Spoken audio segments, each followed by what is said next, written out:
جو غصہ جس کو نہیں آتا بھلے وہ نہ لے، جس کو بھی غصہ آتا ہے وہ لے لے اس کو. غصہ ایک دن کے بچے کو بھی آتا ہے. ہاں یہ غصے میں یہ بیچارہ کچھ بول نہیں سکتا، یہ رونا شروع کر دیتا ہے. ماں دودھ نہیں پلاتی، نہیں پلاتی، اب اُواں کر کے وہ بدن اس کا تننا شروع ہو جاتا ہے، پلاتی کہ نہیں پلاتی، بیچارہ بول نہیں سکتا. تو یہ رو کر احتجاج نوٹ کروا رہا ہے کہ میں غصے میں مٹ جاؤں، دودھ پلا دو مجھے. تو یوں غصہ سب کو آتا ہے. تو یہ رسالہ یوں سب کے لیے. حضور یہ جو آپ فرما رہے ہیں نا، یہ جیسے بچے کی آپ نے مثال دی، تو بچہ لفٹ نہ ملنے پر اس کو غصہ آ جاتا ہے. تو یہ بڑے بوڑھے جو ہے نا بعض، جن کے بارے میں ہم یہ سنتے ہیں کہ ان کی طبیعت میں غصہ یا چڑچڑاپن آ جاتا ہے، یہ بھی شاید وہ ہوتے ہیں کئی کہ جنہیں آج ان کے گھروں میں بھی یا ان کے آس پاس میں اتنی لفٹ نہیں مل رہی ہوتی. اب یہ مطلب سوچ رہے ہوتے ہیں کہ یار ہم نے مطلب کہ اتنا مطلب کہ کھلا پلا کر ہنسا بھسا کر سارا بڑا کیا، آج ہم بڈھے ہو گئے، یار یہ ہم کو گھر میں پوچھتے ہی نہیں ہے، نہ کوئی مطلب کوئی کچھ بھی نہیں، لفٹ بھی نہیں کرا تھا. کئی ایسے بیچارے ہمارے بڑے بزرگ ہیں، انہیں گھروں میں بیچارے لفٹ. تو یہ جو نہ ملنا نا لفٹ، یہ جو احساس ہے، یہ ان کے اندر ایک فرسٹریشن، اس کو کہتے ہیں نا، فرسٹریشن پیدا کرواتا ہے. اور یہ گھٹن پیدا ہوتی ہے. پھر یہ گھٹن کہیں نکلتی ہے، یا تو گھر میں نہیں نکلتی کہ گھر میں ایسا ماحول ہی نہیں گھٹن نکلے، تو بھی کسی چوک پر نکلتی ہے. یہ چار ایک ہی جیسے جب جمع ہوتے ہیں نا تو پھر وہاں نکلتی ہے. اور پھر وہ گھر میں پہنچتی ہے کہ ہمارے بڑے بزرگوں نے گھر میں چوک پہ بیٹھ کر ہمارے گھروں کا پوسٹ مارٹم کیا ہے. تو یہ جو ان کے ساتھ جو محبتوں کا نہ ملنا، پیار کا نہ ملنا، یا اس طرح کا ان کے ساتھ ترکیب نہ ہونا، شاید ایسا لگتا ہے کہ جس کی وجہ سے ان کے اندر یہ ایک احتجاج والی کیفیت پیدا ہو جاتی ہے. اس کا حل کیا؟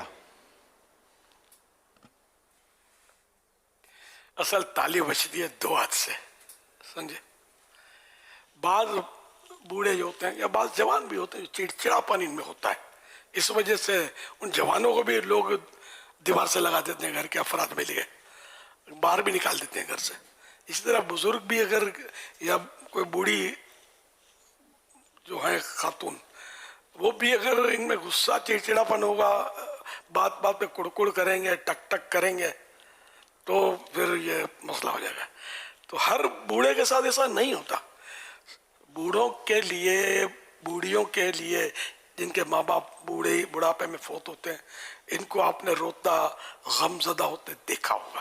یعنی ایسے بوڑھے جو واقعی یوں بظاہر کام کے نہیں ہوتے دنیاوی اعتبار سے، لیکن ان کے اولاد جو خود بال بچے والے ہیں، لیکن اپنی اس بوڑھی ماں یا بوڑھے باپ کے لیے روتے دھوتے ہیں، بہت صدمہ دل پہ لیتے ہیں. یہ تو کئی بار میں نے بھی دیکھا ہے، نوٹ کیا ہے. باپ 70 سال کی عمر میں گیا، امی 80 سال کی عمر میں گئی، یہ روتے ہیں، غمزدہ ہوتے ہیں، اصالہ ثواب کرتے ہیں، سب کچھ کر رہے ہوتے ہیں. تو اس کا مطلب یہ کہ ان ماں باپوں نے جن کا یہ سب ہو رہا ہے، اپنی اولاد کو محبت دینے میں کامیابی حاصل کی اور ان سے یہ لڑائیاں نہیں ٹھان لی. تو اس لیے بزرگوں کو چاہیے، اگر یہ اولاد کی محبت چاہتے ہیں اور گھر میں اپنا مقام چاہتے ہیں، کہ گھر والے آپ سے آ کر مشورہ کریں. ورنہ یہ مشورہ نہیں کرتے، بلکہ آپ بن مانگا مشورہ دو گے تو اب آپ چپ کرو نا، آپ کو نہ سمجھ پڑے، یوں کر کے وہ ٹوک دیں گے آپ کو، اور آپ کا دل جو ہے، جگر ہے، یہ سب ٹکڑے ٹکڑے ہو جائے گا. تو اس لیے مطلب میں آپ سے مشورہ دوں گا کہ اول تو بولے کم. یہ مشکل ہے، کیونکہ بوڑھے کے تمام اعضاء جو ہے نا، باڈی پارٹس کمزور ہو جاتے ہیں. ایک باڈی پارٹ ایسا ہے کہ وہ طاقتور ہو جاتا ہے، اور اس کو ہم کہتے ہیں زبان. یہ ایسی طاقتور ہو جاتی ہے. اب بدن تھوڑا چلے گا تھک جاتا ہے، اور یہ بولتا چلا یہ بزرگ، یہ تھکتا نہیں ہے، بولے جاتا ہے. سننے والا تھک جاتا ہے، سننے والا تھک جائے وہ الگ بات ہے. اچھا، اب اللہ کی شان ہے، کہیں پڑھا تھا میں نے کہ اس زبان کو 32 دانت ہوتے ہیں، تو یہ 32 سپاہیوں کے پہرے میں رکھا ہے. زبان تو اندر ہوتی ہے، نظر نہیں آ رہی نا، پہرے میں آ گئی. ہونٹ یہ اس کا پھٹک.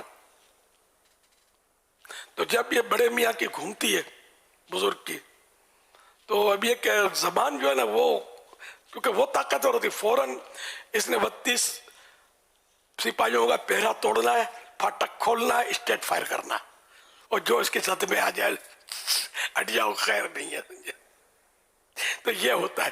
تو اب اگر بزرگ اس طرح زبان چلاتے رہیں گے, پھر بن مانگے مشورے داغتے رہیں گے جس کا کوئی تک نہیں ہوگا, اور ٹک ٹک کرتے رہیں گے کہ نمک قریب زیادہ ڈال دیا تو میٹھا زیادہ کر دیا تو یہ کر دیا تو گلا نہیں ہے, تو اس طرح کی گوشت نہیں گلا, تم کو پکانا نہیں آتا. اب ذرا بگڑ کے کبھی کہتے ہوں گے ابا آپ پکا لو, مجھے تو نہیں آتا, میں دیکھ دیکھ کے سیکھ لوں.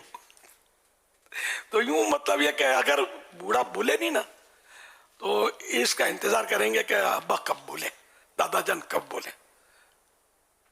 بولے تو اچھا بولے, میٹھا میٹھا بولے, سمجھے, چڑچڑا والا نہ بولے, گرما گرم نہ بولے. تو انشاءاللہ آپ دیکھ لیں گے اس کا اثر. وہ بولے تو پورا نہ بولے, ادھورا بولے. یہ ایک مبالغہ ہے کہ آدھی بات کرے, آدھی بات کرے اور چپ ہو جائے. تو بچے جو ہیں گھر کے افراد یہ انتظار کریں گے ابا آگے دیکھو کیا بولتے ہیں, آگے بولے تو صحیح کچھ, وہ یہ چپ ہو جائے. ہر ایک کو اپنا امیج برقرار رکھنا ہو نا, یہ تو یعنی کہ سارے داؤ پیچ نہ ظاہر کر دے, ادھورا بولے. تو اس پر آپ کا روب رہے گا لوگوں پر, امیج برقرار رہے گا, امپریشن رہے گا, بہت کچھ رہے گا. یہ دنیاوی اعتبار سے میں بول رہا ہوں, اور دینی اعتبار سے بھی یہی ہے کہ اگر مسئلے بیان کرتے ہیں عالم صاحب, خیر ان کو تو جہاں ضرورت ہے جتنے وہ تو بیان فرمائیں گے. میں ایک جنرل بات کرتا ہوں کہ ہم لوگ جو بوڑھے جو ہوتے ہیں نا, واقعی ان کی زبان, اب میں دیکھو میں کمزور ہوں, میرا چلنا, میرا آ کر بیٹھنا اٹھنا آپ دیکھ رہے ہوں گے جو موجود ہیں, کبھی اسکرین پہ بھی دکھا دیتے ہیں. یہ لوگ تو یہ دیکھتے ہوں گے یہ کس طرح بیٹھتا ہے, میں بولتا کتنا ہوں, گھنٹوں تک بولتا ہوں نا مدنی مذاکرے میں. الحمدللہ نیکی کی دعوت دے رہا ہوں, لیکن زبان ساتھ دیتی ہے. تو یوں بوڑھوں کی زبانیں طاقتور ہوتی ہیں, اب وہ اچھا بولے یا برا بولے. تو اگر گھر میں امیج بنانا چاہے نا تو بس وہ خاموش رہے, قفل مدینہ لگائے, اور بیچ میں انٹرفیئر نہ کریں ان کے. آپ دیکھو یہ آپ کے پیچھے گھومیں گے, آپ کی اولاد آپ کا انتظار کرے گی کہ آپ بولیں, اور آپ کی منتیں کرے گی, آپ کی خدمت کرے گی. تو ان کو بول بول کے بیزار نہ کریں. یہ آپ صرف مردوں سے بات کر رہے ہیں, سب بڑے کو, بزرگ یا جو بڑھیا ہمارے جو ہوتی ہیں, ہاں یہ یوں میں نہیں بول سکتا رہا, منہ پہ مسکراہٹ رکھیں. ہاں یوں بوڑھے اور بڑھیا جو ہے منہ پہ مسکراہٹ کی عادت ڈالیں, تکلف کے ساتھ. مسئلہ آپ کا دیکھو حل نہ ہوئے آپ میرے کو بولیں. مسکراہٹ کہاں سے لائے حضرت؟ نسخے غلط بیٹھے مدنی چینل پر بیٹھ کر کیا لوگوں کو بیوقوف بناتے. میرے گھر کا تو ماحول بدلتا ہی نہیں ہے. میں مسکراتا ہوں تو بولتے طنز کرتے ہو, دیکھو اچھی بات بولتا ہوں تو بولتے آپ مطلب آپ چپ رہو. تو آپ پھر جو میں نے بولا ہے نا, آپ اس سے ہٹ کر آپ نے کچھ نہ کچھ ضرورت نہ کیا ہے جس کی وجہ سے اولاد نے آپ کی خبر لی ہے. ورنہ میرا اگر نسخہ 100% نسخہ میرا اپنائیں گے, اللہ کرے گا اولاد آپ کے قدموں میں ہے. بس سر میں درد ہے, گھٹنے میں درد ہے, کمر میں درد ہے, اٹھے ہیں تو نیند بھی پوری نہیں ہوئی تھی, چائے ٹائم پر ملی نہیں ہے, پانی مانگو تو مطلب صحیح ٹائم پر ملتا نہیں ہے. آپ بولتے ہو مسکراہٹ رکھا, اتنے سارے مطلب درد کا گودام بنا ہوا ہے. اب آپ بولے گا مسکراہٹ رکھے تو یہ درد کے گودام میں مسکراہٹ نکلے گی ادھر سے.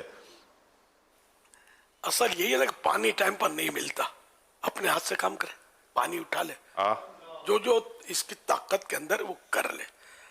تو انشاءاللہ اس سے آپ کا عزت بحال رہے گی. میرے کام کرنے والے میرے ساتھ اس طرح بھائی ہوتے ہیں, لیکن کئی بار ایسا ہوتا ہے کہ میرے پہلے تو یہ زیادہ عادت تھی میری کہ میں یعنی کہ جیسے لکھنے کرنے کا بھی کام کرتا ہوں, کاغذ چاہیے کوئی لینا دینا, تو میں باہر اٹھ کر دے آتا تھا دوسرے کمرے میں اپنے ساتھی کو, عیسائی بھائی کو بلاتا کم تھا, میں منگوانا ہوتا تو جا کے لے آتا تھا. یہ اب بھی کرتا ہوں, اب سست پڑ گیا ہوں. بعض وقت وہ اٹھنا بیٹھنا یہ میرے لیے دشوار ہوتا ہے. ابھی پچھلے دنوں, ابھی یہ رمضان کی پہلی تاریخ کو, شاید پہلے روزے کو, اب میں فجر کے بعد, ویسے تو ایسی ٹائٹ پوزیشن ہوتی ہے آج کل تو خاص کر, اب مجھے میرے کام تو کرنے ہی ہوتے ہیں. میں چھٹی کرنا پسند نہیں کرتا میرے کام کی, کہ پھر دوسرے دن ڈبل کرنا پڑے گا. تو میرے کو جیسے پیغام کی ریکارڈنگ یہ کرنی ہوتی ہے, تعزیتی پیغامات, عیادت کے پیغامات, بچوں کے نام رکھنے, اور یہ پیغامات کی ریکارڈنگ.